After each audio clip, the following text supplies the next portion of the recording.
Hello guys, welcome to KVP stocks. और चलिए हम लोग आज बात करने वाले हैं लॉयड स्टील्स के बारे में कि कंपनी कैसी है, क्या इसके आने वाले समय में प्राइस तक जा सकता है, सब कुछ जानेंगे इस वीडियो में। और चलिए शुरू करते हैं। सबसे पहले तो ये कोई डिस्क्लेमर आपको बता देता हूँ कि ये कोई भी रिकमेंडेशन और एडवाइजरी नहीं है। हम आपको अपने रिसर्च के बेसिस पे आपके लिए सामने ला करके कंटेंट रखते हैं। इसके बाद आप अपनी रिसर्च खुद करें, उसके बाद ही कोई अच्छा डिसीजन ले कि क्या करना है आपको ट्रेडिंग में। अगर वीडियो पसंद आएगा तो सब्सक्राइब चैनल को कर लेना और लाइक जरूर से करना है इस वीडियो को। तो चलिए शुरू करते हैं हाई लेवल डॉट्स के साथ। तो 5 ईयर इंडस्ट्री ग्रोथ अच्छा नहीं है, रिटर्न ऑन एफडी अच्छा नहीं है, डिविडेंड नहीं देती कंपनी, एसएमएस कंपनी पे है। उसके बाद 5 ईयर्स इंडस्ट्री नेट इनकम जो है वो भी आप यहाँ पे देख सकते हैं कि बिल्कुल अच्छा नहीं है। एंट्री पॉइंट के बारे में आगे बात करेंगे। प्रोमोटर्स होल्डिंग थोड़ा सा बड़ा अच्छी बात है, प्लेज नहीं है कंपनी में ज़्यादा तो अच्छी बात है। होल्डिंग्स बाकी के लिए फ्लैट रहा है तो ये भी आगे जा करके हम डिस्कस करेंगे इस बारे में भी।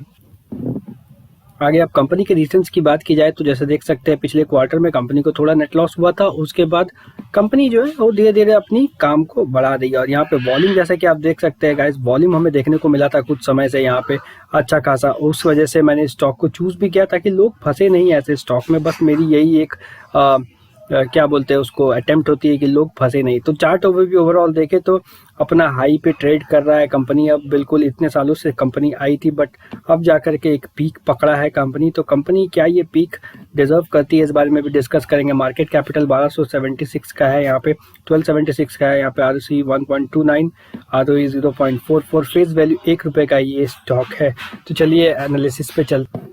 तो शेयर होल्डिंग पैटर्न जैसे कि आप देख सकते हैं यहाँ पे एक अच्छी चीज आपको दिख रही है, प्रमोटर ने अपने क्वांटिटी को 46 से 53 किया है पिछले कुछ क्वार्टर्स में। और शेयर प्राइस के राइज में भी उसी की वजह से उछाल आपको देखने को मिला। जून के समय, सितंबर के समय 53 किया था। उसके बाद बात करें अगर डीआईआई के, तो डीआईआई एक अच्छी क्वांटिटी होल्ड करती थी 10 से 9%, जो कि गिर के अब 0.06 हो चुकी है सितंबर तक। तो गाइज ये आप एक और चीज नोट कर सकते हैं। उसके बाद पब्लिक की बात की जाए तो 43 से 46 पब्लिक भी इस कंपनी में काफी इंटरेस्ट दिखा के रखी हुई है। तो चलिए बात करते हैं इसके अब क्वार्टरली ट्रेंड के ऊपर। तो क्वार्टरली ट्रेंड में देखें तो कंपनी के एक्सपेंसेस ओवर रहे हैं और लगभग हमेशा मैच करते रहे। अप एंड डाउन तो कंपनी का एक जर्नी में होता ही है कोई भी कंपनी का, बट ये दोनों का गैप जो है बहुत कम समय के लिए अच्छा था। और कम समय में गैप जो अच्छा उसमें भी एक्सपेंस ज़्यादा है। सेल्स ऊपर जनरली हम एक्सपेक्ट करते हैं, बट यहाँ पे और नेट प्रॉफिट देखें तो बिल्कुल फ्लैट रहा।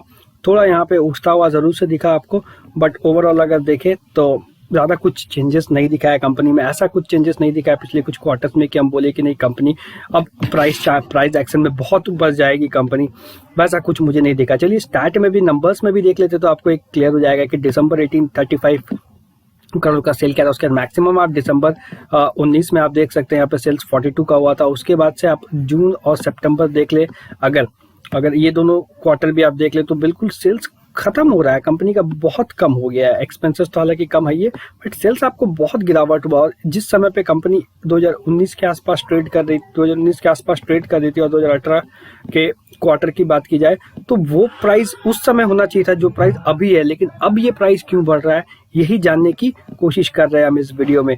तो नेट प्रॉफिट अगर आप देखें तो लगातार ये लॉस आपको देखने को मिला था, यहाँ पे प्रॉफिट मिला। तो ये प्रॉफिट मुझे ज्यादा इंटरेस्ट का चीज नहीं लगता है। ये तो होगा, आज है, कल कवर हो जाएगा, रिकवर हो जाएगा, कोई बड़ी बात नहीं। सेल्स और मार्केट बहुत इंपॉर्टेंट होता है गाइज, जैसा मुझे लगता है कि सेल्स अगर कंपनी दे रही है तो प्रॉफिट लॉस थोड़े समय के लिए मैटर नहीं करता है।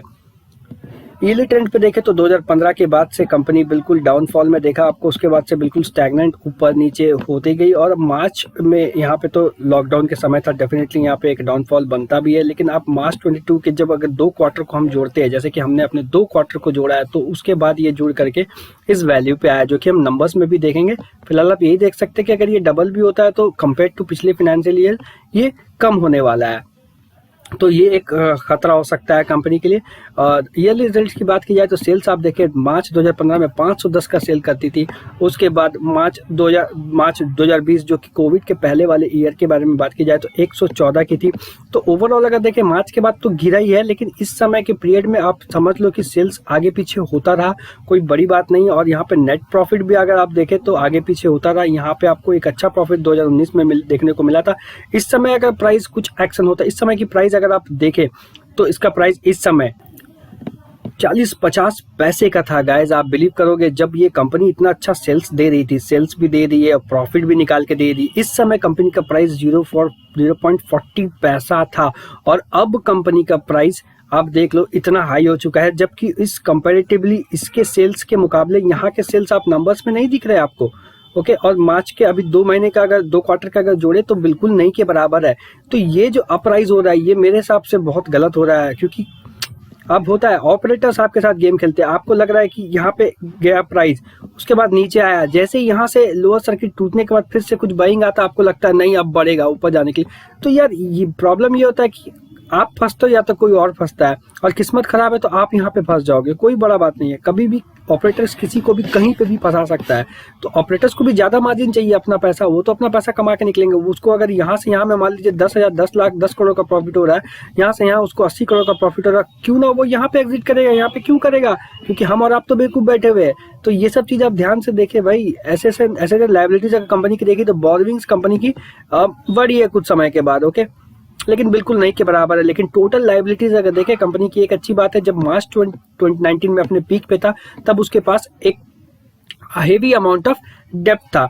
Okay, heavy amount of depth था। अब ये डेप्थ कम हुआ है, 3 से 4 गुना डेप्थ कम हुआ है। इनफैक्ट 3 ही गुना आप लेके चलिए, 3 गुना कम हुआ है। तो ये एक सिंबल हो सकता है कंपनी के लिए, राइज के लिए, बट फिर भी अभी जो प्राइस इसका है, मुझे नहीं लगता ये प्राइस एक डिफेंडिंग प्राइस है। डेप्थ जरूर से कम हुआ है कंपनी के लिए, लाइबिलिटीज कम हुई है, definitely I agree to the fact, but ये हम देखेंगे चार्ट में, आपको बताएंगे कि कैसा क्या लगता है। चलिए चार्ट में चलते हैं, चार्ट एनालिसिस पे हम देखेंगे तो यहाँ पे देख सकते हैं कि कंपनी और पैसों में ट्रेड कर रही थी, उसके बाद से धीरे धीरे कंपनी में ग्रो मिला, और ग्रो होने के बाद अपना एक हाई पे हाई ब्रेक करते हुए 1550 का भी एक आपको मेजर रेजिस्टेंस दिख रहा है, और यहाँ पे 1285 का एक माइनर सपोर्ट दिख रहा है। यहाँ से भी ब्रेक होके नीचे आएगा, जैसा मुझे लगता है आना चाहिए, जितना मुझे लगता है।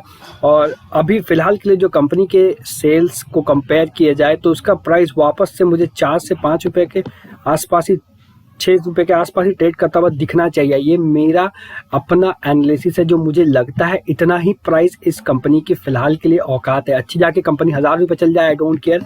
मुझे अभी के बारे में आप सबको बताना है कि मुझे ऐसा लगता है 4 से 6 रुपये भी मैं ज़्यादा बोल रहा हूँ, बट ठीक है, आपके हिसाब से आपको इंटरेस्ट आया है स्टॉक में तो मुझे 4 से 6 बोल रहा हूँ, वरना स्टॉक की फिलहाल की प्राइसिंग तो आप 3 से 6 के बीच कभी भी ले सकते हैं। क्यों 3 से 6 बोल रहा हूँ? अगर ये डेप्थ कम नहीं कर रही होती तो मुझे उसे 1 रुपये से भी कम करना पड़ता, लेकिन कंपनी ने डेप्थ कम किया, लेकिन फिर भी डेप्थ से भी ऊपर जो चीज़ होता है वो होता है सेल्स। इसीलिए इसका प्राइस बिल्कुल भी आप एक्सपेक्ट मत करिए कि ऊपर जा रहा है। अगर जा रहा है तो आप फंसने के लिए रेडी रहिए, या रिस्क लेने, या फिर आप रिस्क लीजिए। आपको लगता है कि रिस्क लेने से अच्छी बात है, रिस्क लीजिए। अपना पैसा आपके पास गंवाने का गम है तो गंवाइए, लेकिन मेरे हिसाब से इट्स अ नो। मैं यहाँ पे अभी एंट्री नहीं लेने वाला हूँ। अगर एंट्री लूंगा अभी तो 9 रुपये के आसपास लेने वाला हूँ, या फिर 15-50 के ऊपर लेने वाला हूँ, जो कि अभी होगा नहीं फिलहाल। लेकिन फिलहाल मैं 9 के पास ही इसमें एंट्री लूंगा। अगर लेना होगा अभी तो वो भी 1 से भी कम परसेंट, ओके, ऐसा परसेंट जिसमें मुझे कोई दर्द ना हो। ठीक है, यहाँ पे बहुत कम अमाउंट एक्यूमुलेट कर सकते हैं, लेकिन मुझे ऐसा लगता है अगर ये वापस 2-3 रुपए के आसपास आता तब मैं यहाँ से इसे फिर से ले सकता हूँ। तो ये थी मेरी एनालिसिस गाइज इस स्टॉक के बारे में। आप अपनी राय जरूर से कमेंट करके बताएं, और बने रहे हमारे चैनल में, सब्सक्राइब कर ले। Stay connected channel. जय हिंद, जय भारत, थैंक यू।